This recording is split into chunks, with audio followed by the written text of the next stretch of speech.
Dwi'n mynd i drio arwain sesiwn sy'n trafod rhywfaint o'r Etholiad Arlywyddol yn America.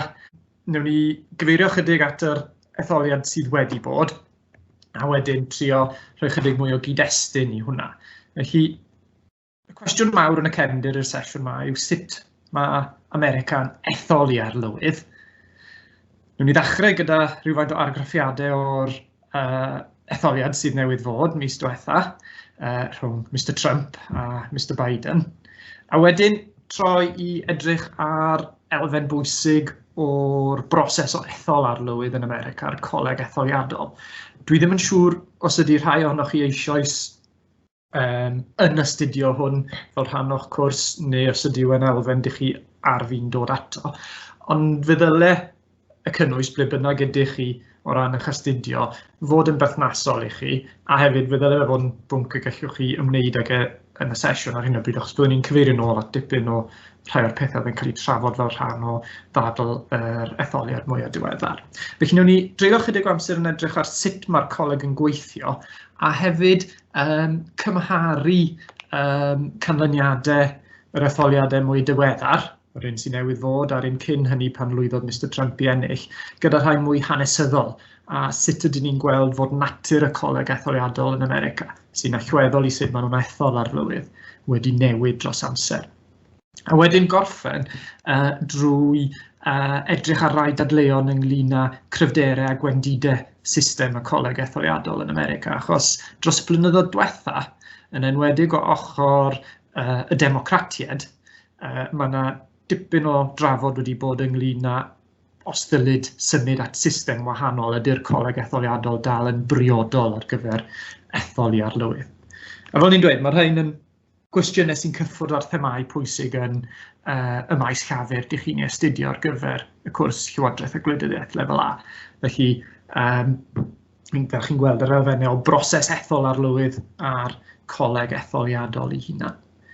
Nawr, fel ffordd o ddechrau pethau, licen i chi jyst treulio chydig o amser. Dwi'n ymwybodol falle bod rhai o chi gyda'ch gilydd fel criw, a bod rhai eraill falle yn astudio adre. Felly, beth o'n i eisiau i chi wneud oedd treulio chydig o amser, newn ni dreulio cwpl o funudau, yn meddwl nôl i'r etholiad sy'n newydd fod, unrhyw argraffiadau, unrhyw bethau nath daro chi'n drawiadol wrth ddilyn rhywfaint o drafodau'r etholiad. Falle meddyliwch am bethau nath eich taro chi sydd yn wahanol am sut maen nhw'n ethol arlywydd yn America o gymharu a sut dyn ni'n ethol mewn ystod etholiadau seneddol fan hyn yn Deyrnas Unedig, neu llai San Steffan, neu i y Senedd yng Nghaerdydd. Unrhyw bethau gwahanol am y broses, neu unrhyw bethau gwahanol ynglyn â sut mae'r pleidiau yn trefnu hunain. Unrhyw bethau sy'n drawiadol i chi. A os ydych chi'n fodlon, nodi unrhyw bwyntiau yn y chat, a na i godi fyny ar rhai o'r rheina i ni drafod wedyn.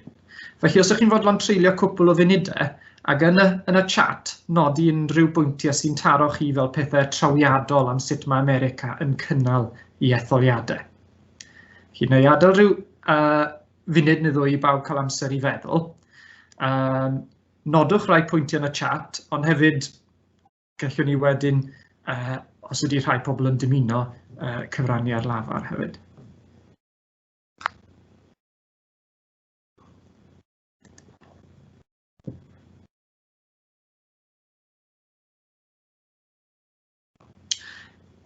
Allai checio, Anwen, tra bod pawb yn meddwl, os dwi'n gwneud hynna, ydych chi'n gweld y sgrin Teams wedyn, ydych chi? Ydyn. Ydyn ni. Na ni. Jyst eisiau checio bod fi'n mynd nôl ymlaen o un i'r llall.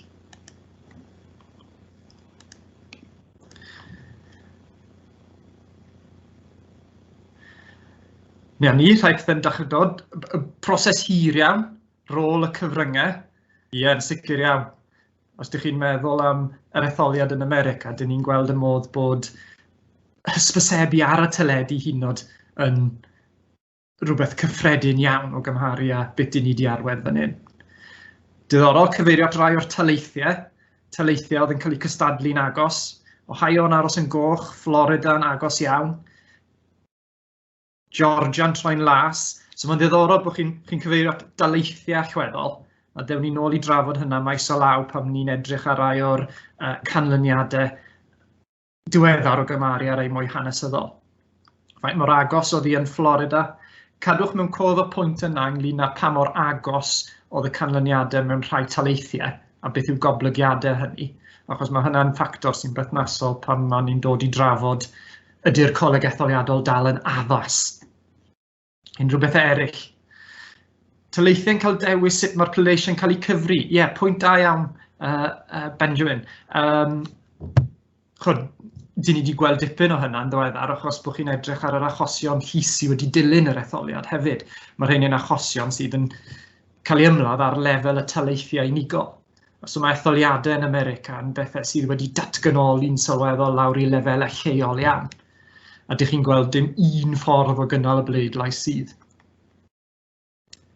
Mae hynna'n bwyntiau gret. Unrhyw beth eraill cyn bod ni'n trio tynnu casgliadau? Dyn ni'n gweld argraffiadau o ran y broses yn un hir.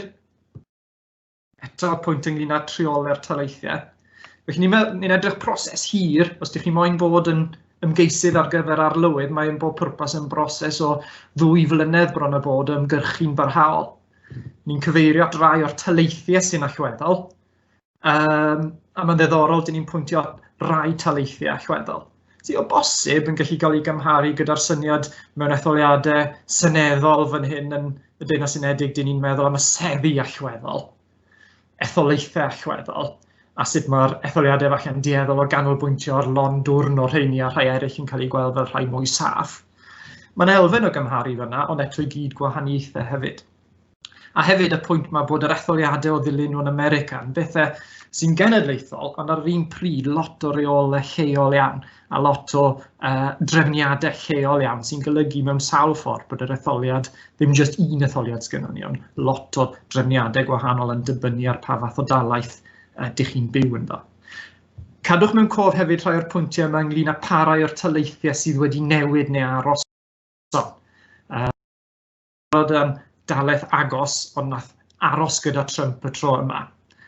Ond eto I gyd rhai eraill fel Arizona a Georgia, sy'n rhai sydd yn ddiweddar wedi cael ei gweld fel reit traddodiadol i'r gweriniaethwyr yn troi'n las i'r democratiaid tro yma. Nawr, I fynd nôl un sleidiau, un peth sydd yn dod allan yn lot o'r pwyntiau o'ch chi'n codi fyna yw arwyddocad y taleithiau unigol ar gyfer dewis yr arlywydd. A mae hwnna'n mewn ffordd yn arwen I mewn I drafod y Coleg Etholiadol. Achos un peth sy'n bwysig pam dyn ni'n meddwl am yr etholiad yn America yn wahanol i'r drefn o ethol arlywyddion mewn systemau arlywyddol eraill yw'r ffaith mae nid mater syml o sicrhau mwyafrif o bleidleisiau ar draws y wlad yw I os ydych chi eisiau cael eich ethol yn arlywydd. Mae'n system wahanol. Yn hytrach, maen nhw'n defnyddio system y Coleg Etholiadol I ddewis enillydd yr etholiad.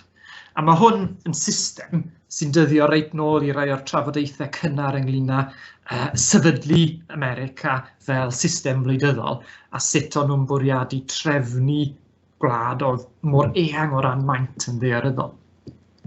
Nawr, newn ni jyst edrych ar fideo sydyn nawr, jyst I gael syniad gwell o sut mae'r Coleg Etholiadol yn gweithio, a bydd y fideo yma hefyd yn dechrau crybwyll beth yw cefndir hanesyddol y Coleg Etholiadol, ond hefyd yn cyffwrdd ar rai pwyntiau ynglyn â pam erbyn heddi bod y system falle gan rai yn cael ei gweld fel un sydd ddim yn addas i'w bwrpas.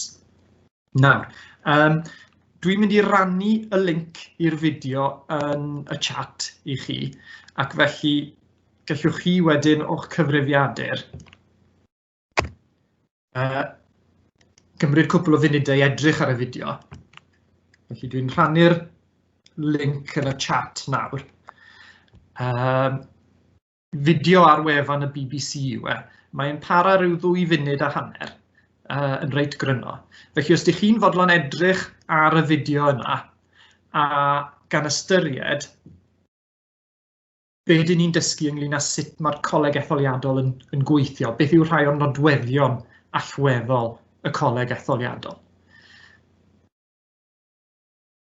So os di pawb yn fodlon treulio rhyw 2 funud yn edrych ar y fideo yna, a wedyn nodi unrhyw bwyntiau sy'n allweddol i chi ynglyn â sut mae'r Coleg Etholiadol yn gweithio. Dwi'n mynd i droi fy meic i ffwrdd am eiliad i wylio'r fideo fy hun i atgoffa'n hunan o'r cynnwys, a wedyn dewn ni nôl at ein gilydd mewn rhyw 2 funud i drafod argraffiadau ymhellach.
Reit, os ydy unrhyw un angen mwy o amser, nodwch hynny yn y chat. Newn ni jyst rhoi rhyw 1 munud arall i bobl gael gorffen gwylio'r fideo.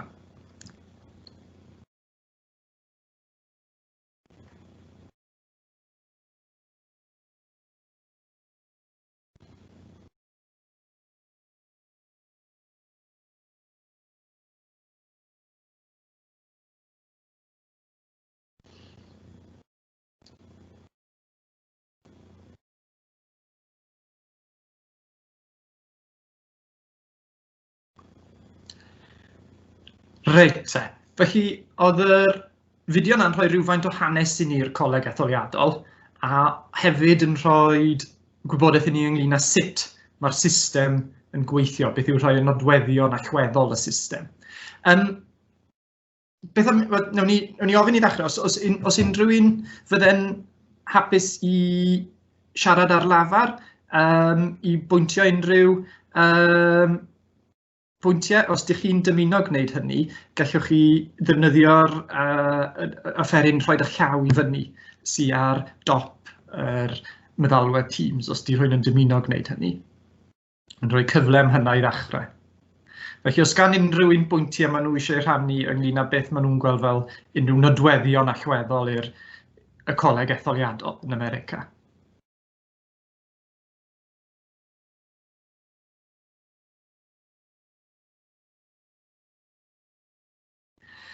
Falle bod pawb yn chydig yn swil pan yma. Fi'n gwybod bod hi'n anoddach, lot anoddach wneud hyn pam dyn ni'n trafod dros y cyfrifiadur yn hytrach na wyneb yn wyneb.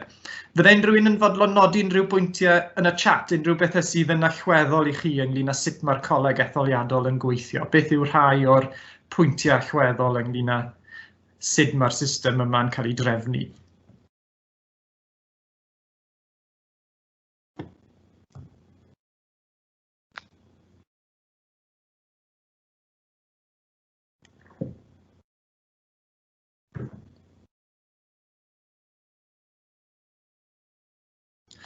System ffederal, ie. Felly mae'n system ble mae pob talaith, so mae America wedi rhannu'n dalaith yn daleithiau gwahanol, dyn ni'n gyfarwydd â hynna, a bod pob talaith yn cyfrannu at y system etholiadol. 270, da iawn, Matholwy, mae hwnna'n bwynt allweddol. 270 yw'r rhif hyd fel petai, bod rhaid ennill cyfanswm o 270 pleidlais mwyn ennill yr etholiad. Bod na 538 o gyfanswm, bod pob talaith gwerth hyn a hyn o bleidleisiau allan o gyfanswm o 538 a bod rhaid cael y swm o 270 i ennill. Felly, dyn ni angen ennill taleithiau gwahanol a ennill digon o daleithiau i gyrraedd y ffigwr hyd yma o 270. Mae'r pwynt nesaf yn un pwysig iawn, a hwn yn un o'r pethau sydd wedi bod yn destun trafod yn ddiweddar, achos mae wedi bod yn nodwedd o 2 etholiad yn ddiweddar ers dechrau'r 19th ganrif yn America, sef bod chi'n gallu ennill y Coleg Etholiadol, ennill mwyafrif yn y Coleg Etholiadol, ond dal ddim bod yr unigolyn sydd wedi ennill mwyaf o bleidleisiau ar draws America. A mae hwnna'n beth pwysig iawn i gofio, achos mae'n mynd â ni nôl i'r pwynt yma. Mae nid system etholiadol le ydych chi angen ennill mwyafrif o'r pleidleisiau ar draws y wlad yw'r system ar gyfer ethol arlywydd yn America, ond yn hytrach un le ydych chi angen ennill digon o daleithiau yn y Coleg Etholiadol. Ac fe oedd hynna enghraifft yn un nodwedd allweddol o fuddugoliaeth Donald Trump yn 2016. Nath ennill y Coleg Etholiadol, ond ddim ennill y bleidlais ar draws y wlad. Felly, y pwynt ynglyn â bod hi ddim yn bleidlais boblogaidd. Dyn ni'n gallu gweld sut mae'r Coleg Etholiadol yn rhannu fyny yn well os dyn ni'n edrych ar y sgrin fan hyn. Be sgynnoch chi fan hyn yw map o America wedi rhannu fyny'n daleithiau gwahanol, y 50 talaith gwahanol, a dych chi'n gweld beth yw gwerth pob un o'r taleithiau. So, mwyaf gwyrdd yw'r lliw, y mwyaf yw gwerth y dalaith. Felly, dych chi'n gweld reit draw yn y gorllewin California, yn 55, gwerth 55 pleidlais, a wedyn mae rhai o'r taleithiau yn y gogledd, jyst o dan y ffin gyda Canada, yn rhai ymhlith y rhai lleia o ran i gwerth 2 pleidlais yr un. Nawr, os dyn ni'n adio rhain i gyd at ei gilydd, fel dyn ni'n wedi sôn, dyn ni'n cyrraedd y cyfanswm o 538 pleidlais. Ond bod rhaid ennill o le 270 i sicrhau mwyafrif. Be dwi'n mynd i wneud nawr yw gofyn i chi edrych ar gyfres o fapiau gwahanol, o ganlyniadau etholiadau gwahanol. A gofyn i chi edrych ar unrhyw beth sy'n eich taro chi'n drawiadol ynglyn â sut mae'r Coleg Etholiadol yma, a'r syniad bod angen ennill taleithiau gwahanol sydd werth niferoedd gwahanol o bleidleisiau, sut mae hynna wedyn yn trosglwyddo i'r gefnogaeth sydd i'r pleidiau gwahanol ar hyn o bryd ar draws taleithiau America. Felly, beth sgynnon ni fan hyn yw yr map etholiadol, o sut oedd y Coleg Etholiadol wedi rhannu fyny yn yr etholiad diwetha mis Tachwedd. Felly, y coch yw'r taleithiau oedd Mr Trump wedi llwyddo i ennill, a'r glas yw'r rhai oedd Mr Biden wedi llwyddo i ennill. Un peth pwysig iawn i'w nodi hefyd fan hyn, dych chi'n gweld lawr ar gornel waelod y sgrin, y label split votes. A mae hwnna'n bwysig i'w gofio, achos mae yna 2 dalaith allan o'r 50 lle dyw I pleidleisio nhw yn y Coleg Etholiadol ddim yn cael ei rhannu ar sail yr unigolyn nath ennill y mwyafrif o bleidleisiau yn y dalaith yna. Maen nhw'n rhannu I pleidleisiau yn y Coleg Etholiadol, sef mae'n ar arfordir y dwyrain a Nebraska reit yn y canol. Ond mae'r gweddill, yr 48 talaith eraill, yn rhannu pleidleisiau yn y Coleg Etholiadol ar sail mwyafrif syml. Nawr, be licen I chi wneud yw jyst treulio rhyw funud yn edrych ar y map yma, a jyst unrhyw beth sy'n taro chi ynglyn â sut mae cefnogaeth y pleidiau gwahanol ar hyn o bryd yn ymddangos I fod wedi ddosbarthu ar draws America.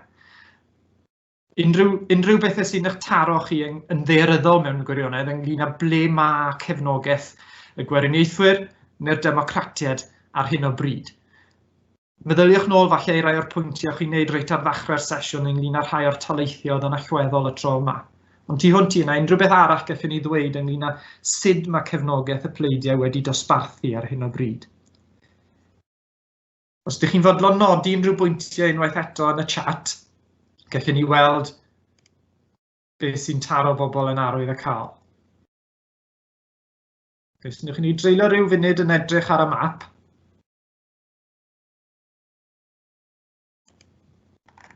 le ni nawr.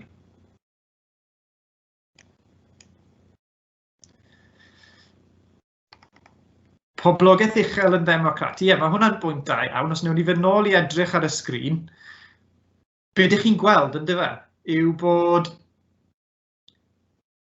tuedd ar hyn o bryd yn y map yma, yn sicr y map o 2020, fod cefnogaeth y democratiaid yn nifer o'r taleithiau sy'n cael eu cysylltu ag ardaloedd mwy trefol, mwy dinesig. Ar hyd y ddwy arfordir mewn gwirionedd. Sy'n bwynt pwysig os dyn ni'n ystyried sut mae cefnogaeth y pleidiau ar hyn o bryd wedi cael ei ddosbarthu. GOP yn gwneud yn dda yn helaethiau gwledig ar Bible Belt. Ie, mae hwnna'n bwynt pwysig arall gan Griw Bomyrddu. GOP, the Grand Old Party, sydd yn ymadrodd cyffredin I gyfeirio at y blaid weriniaethol.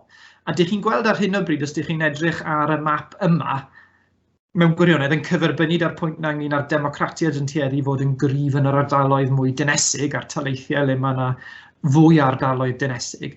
Dyn ni'n gweld cefnogaeth gweriniaethwyr yn cronni mwy yn yr ardaloedd sy'n cael ei ystyried yn fwy gwledig. Edrychwch reit ar hyd y canolbarth, ond hefyd nath Griw Bomyrddu yn gyfeirio at y Bible Belt, y belt o daleithiau ar hyd y de orllewin, de-ddwyrain sy'n cael ei ystyried yn gymunedau le mae yna werthoedd mwy Cristnogol yn chwarae rhan yn y ffordd mae pobl yn pleidleisio.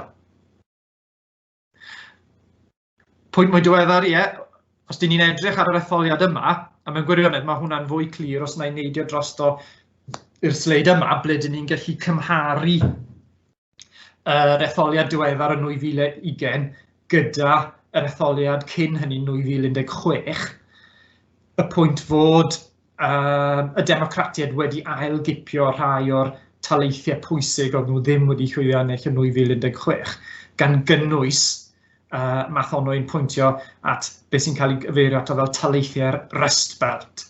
Hynny yw, dyn ni'n meddwl am rai o'r taleithiau o gwmpas llynnoedd mawr, Pennsylvania, Michigan, Wisconsin, sy'n ardaloedd sy'n cael ei ystyried yn ardaloedd ôl-ddiwydiannol, ble oedd tan yn lle diweddar diwydiannau trwm yn cyflogi lot o bobl, a rheini yn y gorffennol wedi bod yn ardaloedd felly oedd yn pleidleisio'n fwy trwm i'r democratiaid, y blaid fwy aden chwyth. Ond un o'r pethau arwydd â cael am fuddugoliaeth Donald Trump yn 2016, a un o'r pethau mawr nath arwen ato fe'n llwyddo i gipio'r etholiad, oedd fod wedi ennill rhai o'r taleithiau Rust Belt yma, fel Pennsylvania, Michigan, Wisconsin. Gadewch ni weld, os unrhyw bwyntiau eraill. Os dyn ni'n cymharu'r map 16 i 20, os unrhyw bethau eraill yn taro chi o ran newid yn sut mae'r Coleg Etholiadol wedi gweithio i'r pleidiau. Chi wedi cyfeirio at eisoes at rhai o'r taleithiau allweddol oedd wedi newid dwylio rhwng y ddau etholiad.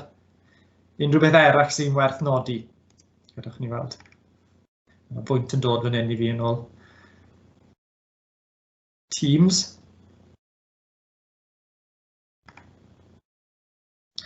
Pwynt da. Chi'n cyfeirio at Georgia fel talaith oedd wedi newid dwylo rhwng 2016 a 20. Mae Georgia yn dalaith mwy ar oedd y cael yn Gwleidyddiaeth America, yng Gwleidyddiaeth Genedlaethol America nawr. Dych chi'n gweld fod un o'r taleithiau yma wedi newid dwylo yn mynd I Biden y tro yma ar ôl pleidlais agos iawn. A os ydych chi'n dilyn yr etholiadau ar gyfer y Senedd yn America hefyd, fyddwch chi'n gwybod bod yna ddau etholiad bwysig yn mynd I ddilyn yn y flwyddyn newydd, ble mae yna, mewn ffordd, ble maen nhw'n cael yn run-off rhwng yr ochr Democrat a'r ochr weriniaethol I weld pwy fydd yn cipio'r seddi seneddol yn Georgia. A fydd hynna'n allweddol I pwy sy'n rheoli'r Senedd o flwyddyn nesaf ymlaen. Mae hon yn dalaith sydd wedi dod yn fwy agos rhwng y pleidiau. Yn dalaith oedd cynt yn ystod y 40 mlynedd diwethaf yn cael ei ystyried fel rhan o'r gadwyn o daleithiau deheuol oedd yn gadarn yng ngholofn y gweriniaethwyr. Ond yn fwy nawr, fel o ti'n pwyntio, Mathonoi, bod Benjamin, bod e'n dalaeth le mae'n newid demograffig, newid yn natur y boblogaeth. Mae'n dalaeth le mae'n fwy o bobl yn croni yn yr ardaloedd dinesig, a mae hynna'n cael ei weld fel rhywbeth sydd o blaid y democratiaid.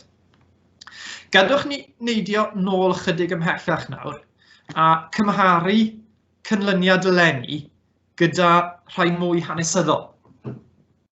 Achos mae'n bwysig bod ni'n sylweddoli bod y patrwm o gefnogaeth sydd wedi bod yn gyfarwydd yn yr etholiadau diwetha, a sut mae'r Coleg Etholiadol yn gweithio, ddim wastad I bod fel ni. A taw dim yr un taleithiau sydd wastad wedi cael ei gweld fel yr rhai allweddol o ran rhoi llwybr I un ochr neu'r llall I ennill yr etholiad. So beth sgynnon ni fan hyn ar y sgrin yw y cynlyniad o eleni 2020 a'r cynlyniad o 1988 pam nath George Bush yr hynna. So nid y George Bush fi oedd yn arlywydd ar ddechrau'r unfed ganrif ar 20, ond I dad e. Fe nath ennill buddigoliaeth fawr yn erbyn y Democrat Michael Dukakis. Ond mae'n dangos sut yn ystod yr 80au oedd cefnogaeth y blaid weriniaethol wedi drefnu mewn ffordd wahanol, neu ehangach I sut mae nawr, a sut o'n nhw felly drwy'r 80au yn llwyddo I gipio cyfres o fuddigoliaethau arlywyddol ysgubol. Unrhyw beth allweddol sy'n taro chi'n wahanol ynglyn â sut oedd yr Coleg Etholiadol yn arwen at ganlyniadau yn ystod yr 80au. Mae rai pethau amlwg sy'n sefyll allan yn yr 80au sy'n herio falle'r ffordd I ni wedi meddwl am gefnogaeth y pleidiau yn ystod yr etholiadau mwy diweddar. Neidio draw i'r sgrin Teams I weld. Buddigoliaethau mawr i'r gweriniaethwyr, fel ni'n dweud. Oedd yr 80au, o'r 80au cynnar drwyddo I ddechrau'r 90au pan nath Bill Clinton ennill am y tro cyntaf amser i'r democratiaid, yn gyfres o etholiadau arlywyddol ble nath Ronald Reagan I ddechrau ennill 2 fuddigoliaeth fawr yn y Coleg Etholiadol, a wedyn George Bush yn gwneud yr un peth. Garwch ni weld. California, pwynt da. Mae hwnna'n un o'r pethau oedd yn allweddol mewn gwirionedd I allu'r gweriniaethwyr yn yr 80au I ennill buddigoliaethau hawdd. Oedd California yn yr 80au yn dalaeth oedd yn tueddu bleidleisio i'r gweriniaethwyr. Unrhyw beth arall sy'n taro rhywun yn drawiadol wrth edrych ar y map mae'r 80au.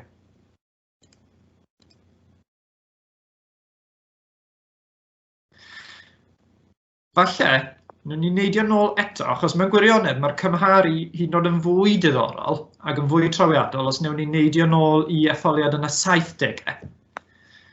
So beth gynnon ni fan hyn nawr yw cymharu map etholiadol Donald Trump a Joe Biden mis diwetha a yr un o'r etholiad rhwng Gerald Ford y gweriniaethwr a Jimmy Carter y Democrat yn 1976.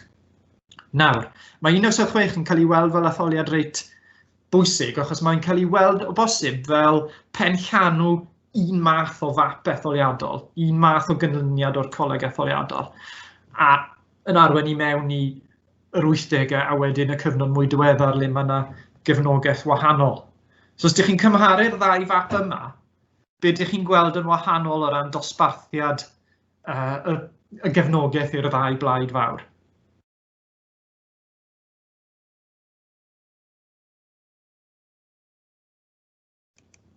Unrhyw beth sy'n taro rwy'n yn drawiadol wrth gymharu fan hyn? Meddyliwch. Las lot tynnach. Ie, pwynt da. Wps, sori, dwi wedi gwneud ymlaen. Pwynt da bod yn dyn iawn.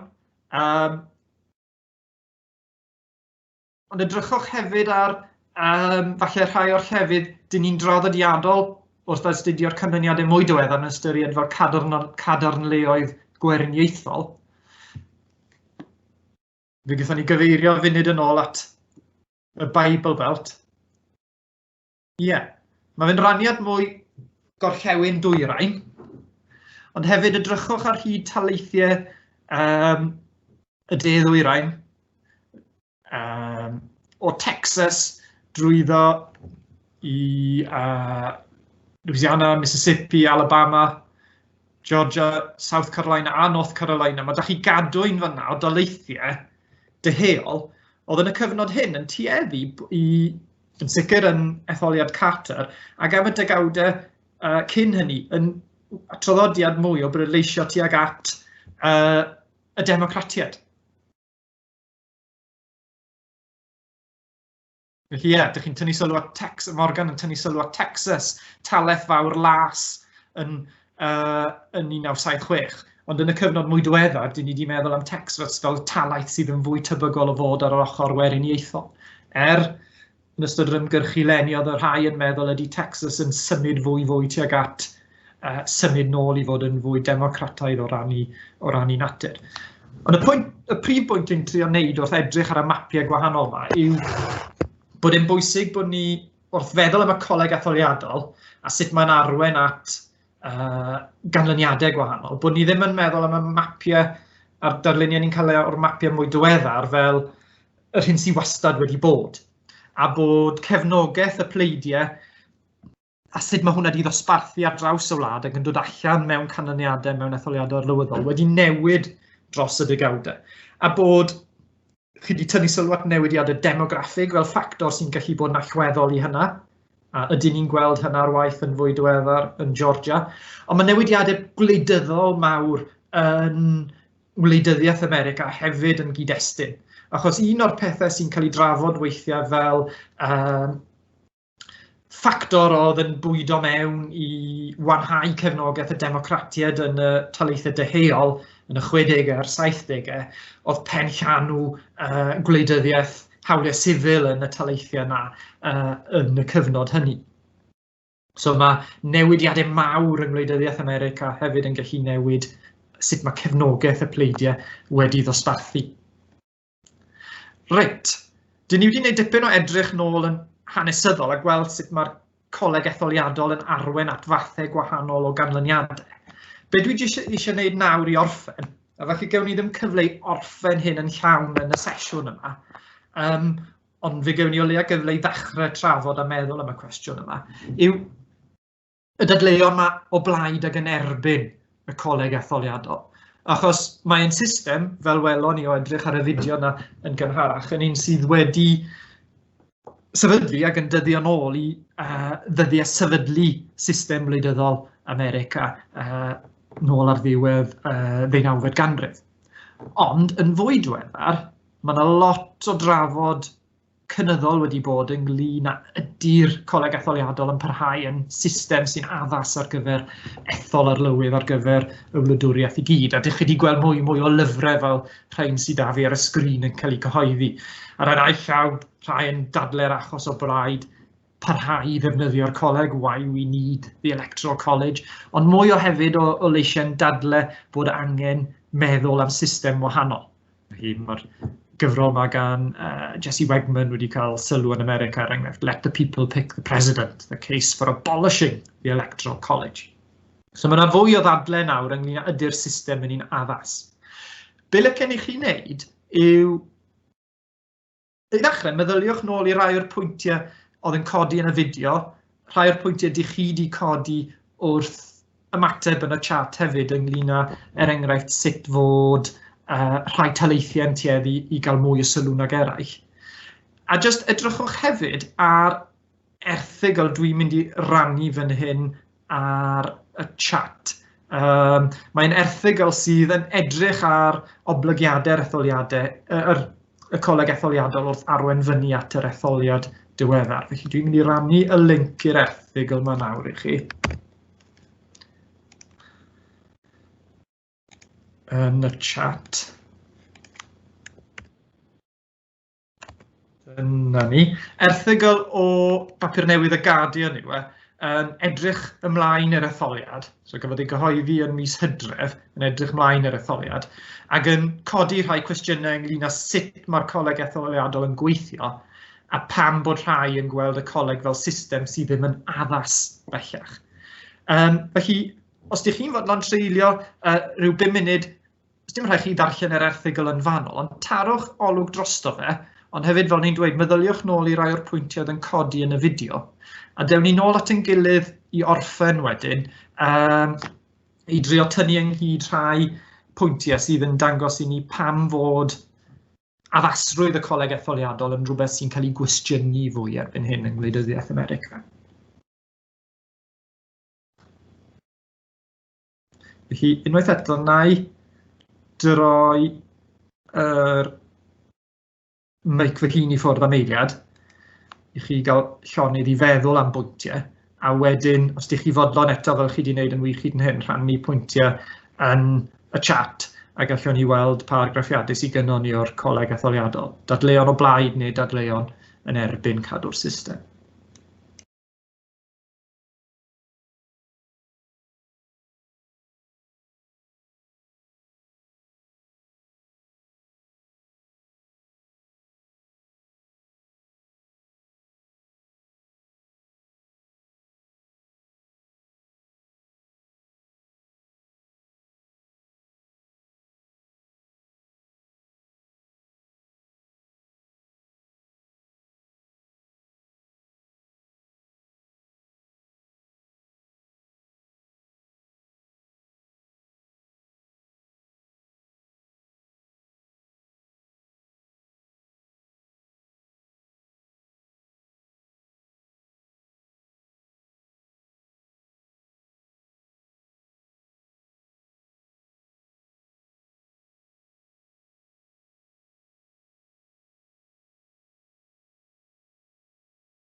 Dwi'n sylwi bod amser yn mynd ymlaen, felly croeso i chi, os oes unrhyw bwyntiau wedi dod i'r meddwl eisoes, croeso i chi nodi rheina yn y chat wrth bod chi'n mynd. Unrhyw bwyntiau chi'n meddwl sydd yn werth i ni ystyried wrth geisio pwyso a mesur beth yw cryfderau a gwendidau y Coleg Etholiadol. Pam bod rhai yn meddwl dylid cael gwared ag pam bod rhai yn dweud dylid cadw'r system. Nodwch unrhyw bethau sy'n dod i'r meddwl wrth fynd yn y chat, a gallwn ni drio tynnu pwyntiau ynghyd wedyn i geisio rhoi trefn ar bethau cyn bod ni'n crynhoi.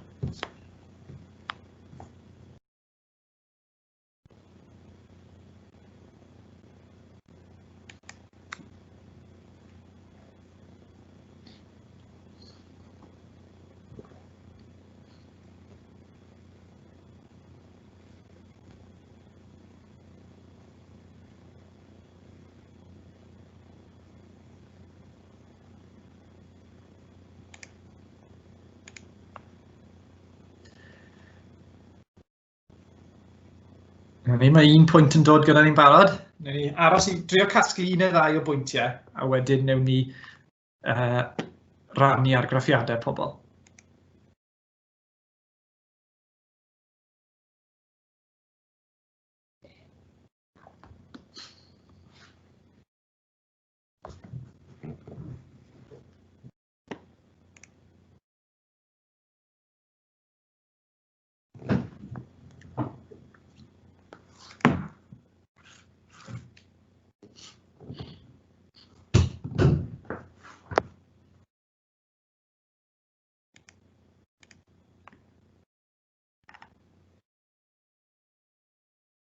Na ni, mae'n pwyntiau'n dachdro mewn nawr.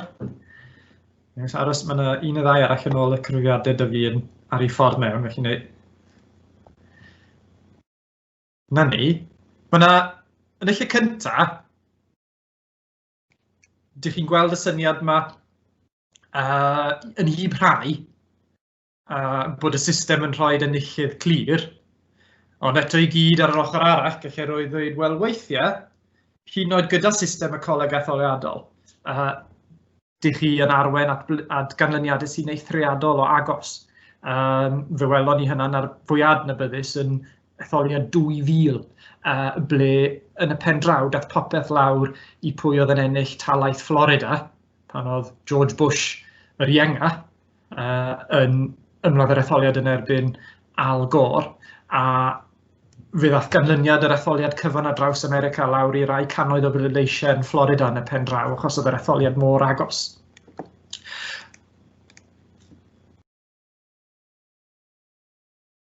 Na ni, gret. Mae'r rhai'n tynnu sylw at y ffaith bod system y Coleg Etholiadol yn golygu bod y taleithiau swing yn cael lot fawr o sylw yn ystod yr ymgyrchu, tra bod taleithiau eraill ddim yn cael gymaint o sylw.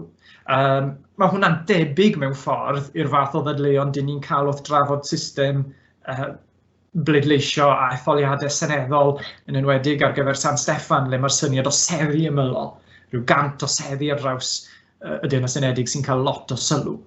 Hynny yw bod hynna'n arwain at sefyllfa lle bod rhai rhannau'n cael mwy o sylw nag eraill yn ystod yr ymgyrchu. Fydde ddim falle mor wir tysef yn bleidlais le mae rhai jyst cael mwyafrif, achos mae pob pleidlais ar draws y wlad yn cyfri'r un peth wedyn. A mae'n ddiddorol os edrychwch chi ar fapiau o ble mae'r ymgeiswyr yn yr Etholiad Arlywyddol yn treulio'i hamser. Fe chi'n gweld fod yr rhan fwyaf, nid jyst yr amser le maen nhw'n treulio, le maen nhw'n ymweld yn ystod yr etholiad, ond hefyd yr arian maen nhw'n gwario yn tueddu gael ei gronni mewn rhyw ar y mwyaf 10 o daleithiau, pan mae yna 50 o daleithiau yn cyfrannu at yr etholiad ar draws America.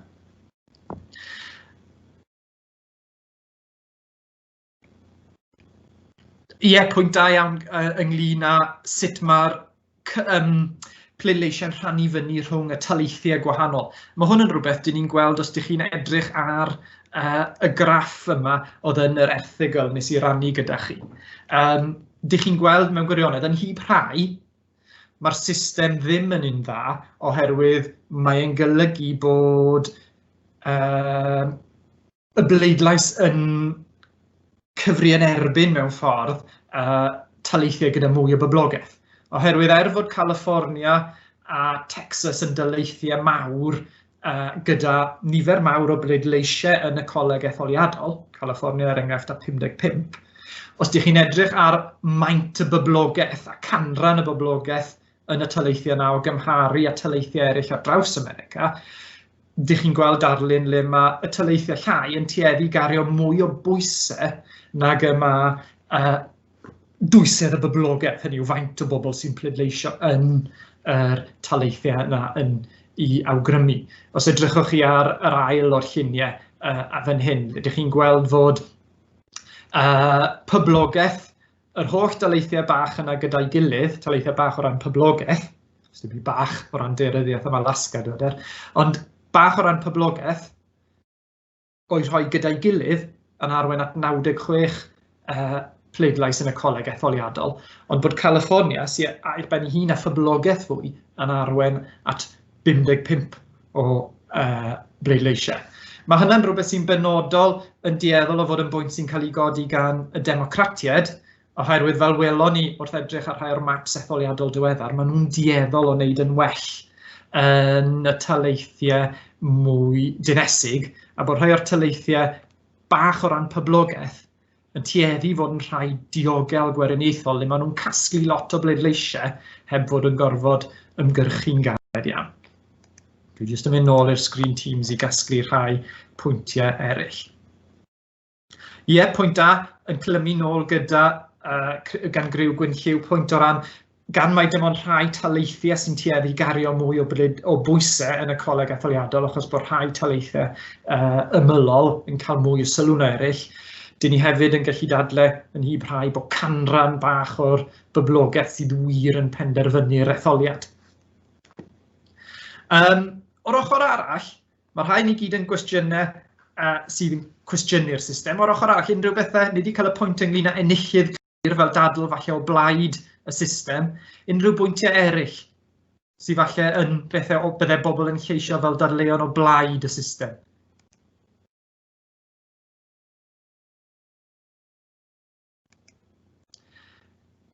Dych chi falle'n gweld hynna, un ffordd arall o edrych ar graffeg fel hyn sydd gyda ni yn yr erthygl na o'r Guardian yw yn hytrach na edrych arno fel o'n i'n gyflwyno'n gynharach fel system sy'n golygu fod ar ardaloedd llai poblog yn cario mwy o werth na falle mae'r faint o bobl sy'n byw na'n heiddi, o droi hwnna ar ei ben, fe allech chi ddadlau fel mae rhai yn dewis gwneud, bod system y Coleg Etholiadol yn golygu bod pob ardal o'r wladwriaeth yn cyfri rhywfaint yn y system. A bod e'n golygu'n benodol bod yn hy brau ardaloedd mwy gwledig ddim mewn peryg o gael ei sgubo'r neilltu pan mae'n dod i ddewis arlywydd o gymharu a beth sy'n digwydd yn wleidyddol yn yr ardaloedd mwy dynesig a threfol. So mae hwnna'n ffordd o droi y data ma'r i ben i gefnogi y Coleg Etholiadol, a mae hwnna'n ddadl ydych chi'n clywed yn benodol gan weriniaethwyr o rhai o'r toleithiau mwy gwledig yma. Mae yna bwynt arall wedi dod mewn ar y Teams. Ie, pwynt da o ran mae rhannu'r bleidlais fyny a draws y toleithiau yn hy brau yn ffordd o roi mynegiant i'r syniad mae bod America'n ffederaliaeth yn hytrach na gwladwriaeth unedig. O bosib fodd bynnag, y ddadl fwyaf neu'r rheswm mwyaf bod yna fwy wedi bod yn dechrau cwestiynu'r Coleg Etholiadol o ddifri yn y cyfnod mwy diweddar yw'r ffaith bod ni wedi cael 2 etholiad nawr ers dechrau'r 11 ganrif ar 20, lle mae'r buddugwr, yr sawl sydd wedi ennill yr arlywyddiaeth, ddim wedi bod y sawl sydd wedi ennill y bleidlais boblogaidd ar draws y wlad. Mae hynna, credu iawn yn cofio 5 gwaith yn hanesyddol, mae hynna wedi digwydd, falle bydd rhai o chi'n cychu cywiro fi ar hynna, yn hanesyddol wedi digwydd rhyw 5 o weithiau, ond tan dechrau'r 11 ganrif ar 20, tan etholiad cyntaf George Bush yr Ienga yn 2000, oedd wedi digwydd ers nôl yn y 4 ganrif ar 15. Ond mae'r ffaith bod wedi digwydd 2 waith nawr yn y cyfnod mwy diweddar, i ddechrau gyda George Bush a wedyn gyda Donald Trump i etholiad cyntaf 2016, mewn ffordd lot mwy trawiadol gyda Trump. Mae hwnna wedi arwain rhai gwestiynu mwy sut mae'r Coleg Etholiadol yn gweithio. Pwynt arall falle sy'n werth wneud i orffen hefyd ynglyn â sut mae'r Coleg Etholiadol yn gweithio ar hyn o bryd, ond a'i orffen gyda hyn, yw bod e'n system oherwydd sut bod y mwyafrif o'r taleithiau o bell ffordd yn dyrannu pleidleisio yn y Coleg Etholiadol ar sail jyst pwy sydd wedi digwydd ennill y mwyafrif syml yn y dalaeth yna, yn arwain at ffordd canlyniadau agos iawn mewn taleithiau unigol ddim yn cael ei adlewyrchu yn y canlyniad i gyd. Felly wnaethoch chi gyfeirio'n gynharach at sut bod Florida, er enghraifft, yn dalaeth sydd wedi bod yn agos iawn eleni ag yn wir yn bron a bod pob etholiad ers dechrau'r ganrif yma. Ond eto i gyd, gweitha hynna, yn y 2 etholiad diwetha er enghraifft, bod e'n yn ennill Florida o ganrannau bach o Donald Trump yn cario'r 29 pleidlais i gyd i hunan. A mae yna rai'n dadlau falle bod angen edrych ar sut mae'r pleidleisiau yn y coleg yn cael ei dyrannu ar sail faint o gefnogaeth sydd, bod e ddim yn iawn bod yr un ymgeisydd yn cael y pleidleisiau i gyd pan mae ond yn ennill y dalaeth o fwyafrif bach. Reit, i grynhoi, dyn ni yn ystod y sesiwn yma wedi gobeithio ymgyrwyddo bach mwy gyda'r Coleg Etholiadol, sut mae e'n gweithio, beth yw un nodweddion allweddol, sut mae e wedi arwain at wahanol fathau o ganlyniadau dros y degawdau, a sut bod canlyniadau'r ddwybrau fawr y democratiaid a'r gweriniaethwyr wedi cael ei dosbarthu'n wahanol ar draws America o fewn y Coleg Etholiadol mewn gwahanol gyfnodau. A wedyn yn fwy diweddar sut bod ni nawr yn cael mwy o drafod ynglyn â ydy'r Coleg Etholiadol yn dal yn system addas ar gyfer ethol arlywydd i yr Unol Daleithiau.